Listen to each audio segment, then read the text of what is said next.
India वाले India वालों ने उनको बुलाया और घर आके मारना ना कोई इंडिया से सीखे, किस तरह घर आके भी और घर जाके देख लो, इधर बुलाया फिर मार रहे हैं। पहला मैच है कि मारते नहीं है, वो सीखते हैं। बड़ी जबरदस्त विक्ट्री हासिल की इंडिया ने। इस तरह की विक्ट्रीज बड़ी कम देखने में आई है, क्योंकि जी आप है ना किसी टीम को इस तरह आउट कर दें।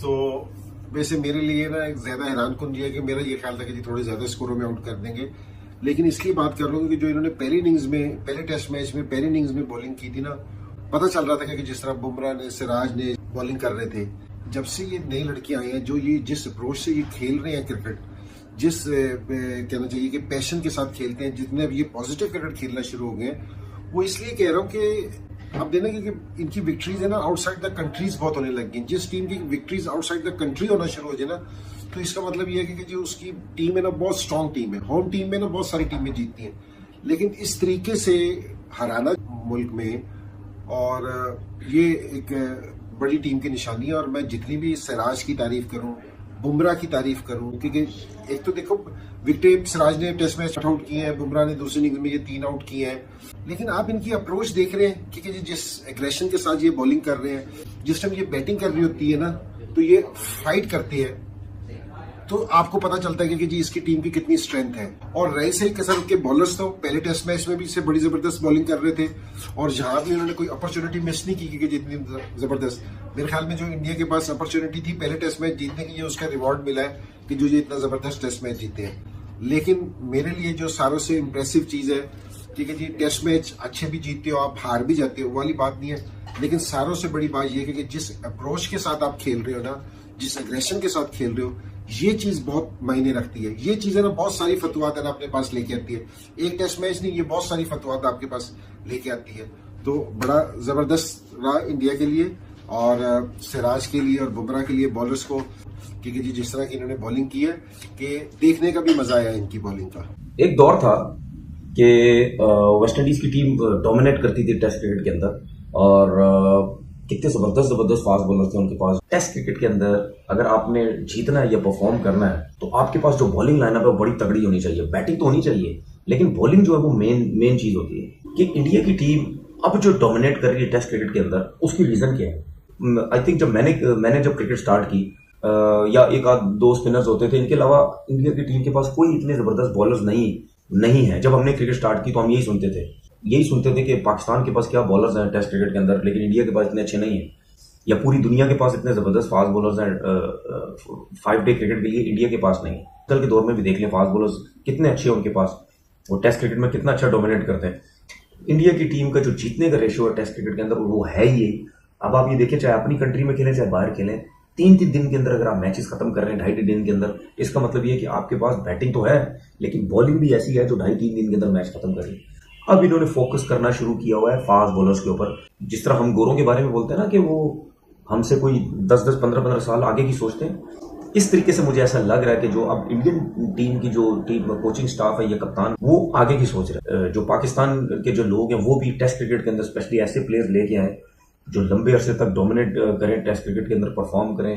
तो मुझे उम्मीद है कि पाकिस्तान के जो लोग हैं वो भी इस चीज को बड़ा जल्दी सोचेंगे कि किस तरीके से टीम। बड़ी जबरदस्त विक्ट्री हासिल की इंडिया ने। इस तरह की विक्ट्रीज बड़ी कम देखने में आई है, क्योंकि जी आप है ना किसी टीम को इस तरह आउट कर दें। होम टीम में ना बहुत सारी टीमें जीतती हैं, लेकिन इस तरीके से हराना। ये टेस्ट मैच आसानी से भारत ने जीत लिया। घर पे खूब खेलते हैं, इसमें कोई शक नहीं है कि इस वक्त सबसे टफ टीम भारत की है घर में हराने के हिसाब से। कंसेक्यूटिव हमें जीत दिखे लगातार, जिस तरह टीम इंडिया जीतती हुई दिख रही है, अनबीटन रही, इस तरह की परफॉर्मेंस लाने के लिए कितनी जद्दोजहद हमें करनी पड़ेगी? सवेरा इन्होंने ना अपने स्टैंडर्ड्स बहुत हाई कर लिए है। अब ये पाकिस्तान एक वक्त होता था जो पाकिस्तान से ये थोड़ा सा बैकफुट पे रहते थे, लेकिन अब इन्होंने अपनी सोच जो है ना वो बहुत आगे कर ली है। जो इंडियन टीम ने जो विक्ट्री हासिल की है ना, वो विक्ट्री ऐसी है कि आप देखें कि एशिया में कोई टीम अगर कोई ऐसी परफॉर्मेंस दिखा सकती है तो वो इंडियन ही कहना पड़ेगा, इंडियन टीम है। इंडिया की टीम का जो जीतने का रेशियो है टेस्ट क्रिकेट के अंदर, वो है ही। अब आप ये देखिए, चाहे अपनी कंट्री में खेलें चाहे बाहर खेलें, 3 दिन के अंदर अगर आप मैचेस खत्म कर रहे हैं 2.5 दिन के अंदर, इसका मतलब ये है कि आपके पास बैटिंग तो है, लेकिन बॉलिंग भी ऐसी है जो 2.5-3 दिन के अंदर मैच खत्म कर रही है। और उसके आगे कोई भी आएगा वो उसको डिस्ट्रॉय कर देंगे, उनको मात दे देंगे। इस वक्त इंडिया की टीम ऐसे ही लग रही है, बहुत जल्द लग रही है। बॉलिंग यूनिट देखा जाए, चाहे वो पेसर्स ले लें, नया बॉल पुराना बॉल, स्पिनर्स ले लें, एक्सपीरियंस है, विकेट टेकिंग है, कुलदीप यादव ने 5 for 82। कुलदीप का समझ में नहीं आ रहा है इनको ना, अंदर कौन सी आ रही है बाहर कौन सी आ रही है। वो तो आखिरी विकेट अच्छी पार्टनरशिप कर गई थी, अदरवाइज वो कुलदीप ने बहुत अच्छी बॉल किया। मैं कह रहा हूँ हमें कौन सा समझ आ रहा था कुलदीप। अरे भाई जरा ये देखो तबाही, दूसरा टेस्ट मैच में भी इंडिया की बड़ी जीत आई। वेस्ट इंडीज ने जो इंडिया को टारगेट दिया है ना यार, इससे ज्यादा तो मैं नाश्ता कर लेता हूँ। और ये तो प्रैक्टिस है इंडिया के बैट्समैनों की। 121 रन का जो है वो टारगेट दिया और इंडिया के लिए टारगेट तो मक्खन मलाई। जैसा आउट हो गए, लेकिन कोई मसला नहीं। इंडिया की बैटिंग लाइन के लिए अगर 500 स्कोर भी वेस्ट इंडीज देता तो इंडिया के लिए कोई मुश्किल बात नहीं थी। बात जिस टाइम ये बैटिंग कर रही होती है ना, तो ये फाइट करती है, तो आपको पता चलता है कि जी इसकी टीम की कितनी स्ट्रेंथ है। मगर टफ टाइम एक आधे सेशन में जरूर दिया, मगर उसके बाद इतनी कैपेसिटी नहीं थी कि वो भारत को चैलेंज कर सके over a period of 5 days. मगर भारत को क्रेडिट देना पड़ेगा कि पिछले 5-6 साल से एक लेवल मेंटेन किया हुआ है और नए से नए सुपरस्टार्स निकालते हैं, नए से नए हैरानकुन परफॉर्मेंस निकालते हैं, जिसकी वजह से इस टीम की रिस्पेक्ट है ना सिर्फ भारत में बल्कि ओवरसीज टेरिटरी में भी जाके अपना लोहा मनवाते हैं। इंडियन फैंस को अक्रॉस द ग्लोब बहुत बहुत मुबारकबाद इस तारीखी कामयाबी पे, because what a wonderful victory. कल ही हम कह रहे थे कि ये हिस्टोरिक विन से इंडिया को जीतने से अब कोई रोक नहीं सकता। टूटने के लिए तो ये रिकॉर्ड बन गया और क्रेडिट जाता है जी पूरी टीम को और मैनेजमेंट को।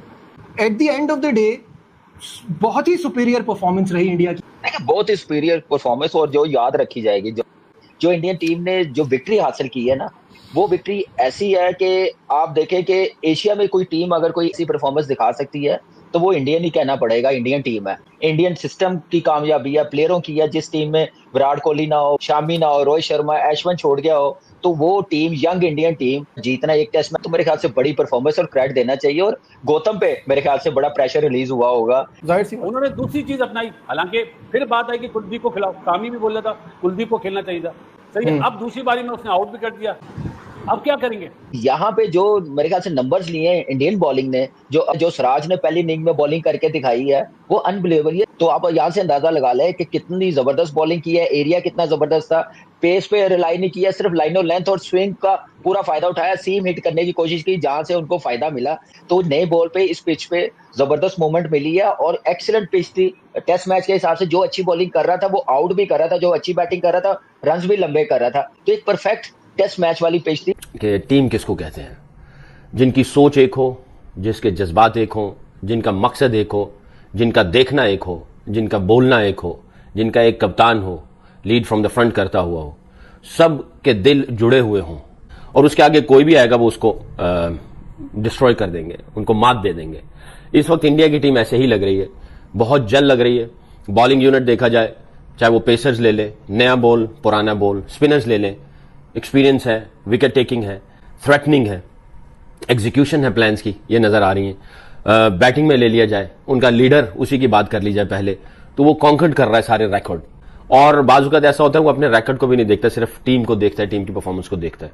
One of the best in test cricket जो इंडियन उसके ऊपर रिलाई करते हैं। खैर इंडिया तो हर किसी के ऊपर रिलाई करते हैं और एक टीम बन के खेल रही है। गालिबन if I am not wrong पिछली 11 होम सीरीज जीत चुके हैं, बाहर जाकर भी बड़ा तगड़ा खेल रहे हैं। और मुझे लगता है कि ये जो वर्ल्ड टेस्ट चैंपियनशिप है, इसके ऊपर नजर है इंडिया की और कप्तान की इंडिया के, कि कैसे दुनिया में टॉप पे जाना है। और खासतौर पे captain lead from the front, जितना वो फिजिकल फिट है उससे कई गुना ज्यादा वो मेंटली फिट नजर आता है। कहीं से भी ऐसा बॉक्स नजर नहीं आ रहा कि जहां से कुछ हम कह सकें कि यहां से झोल खाता है या यहां से वीकनेस है इसके अंदर। But I think he is a very good captain at the moment. बहुत ही तगड़ा कैप्टन हो गया, उसको पता है टीम को कैसे लड़वाना है। मैनी कंग्रेचुलेशन, बहुत ही तगड़ी क्रिकेट खेली है। जो है उनके सामने बिल्कुल ही ऐसे लगता है कि वो बच्चे हैं और ढेर हो जाएंगे। मगर इंडिया की बहुत ही आला है, जिसकी वजह से वो ऑर्डिनरी टीम लग रही है।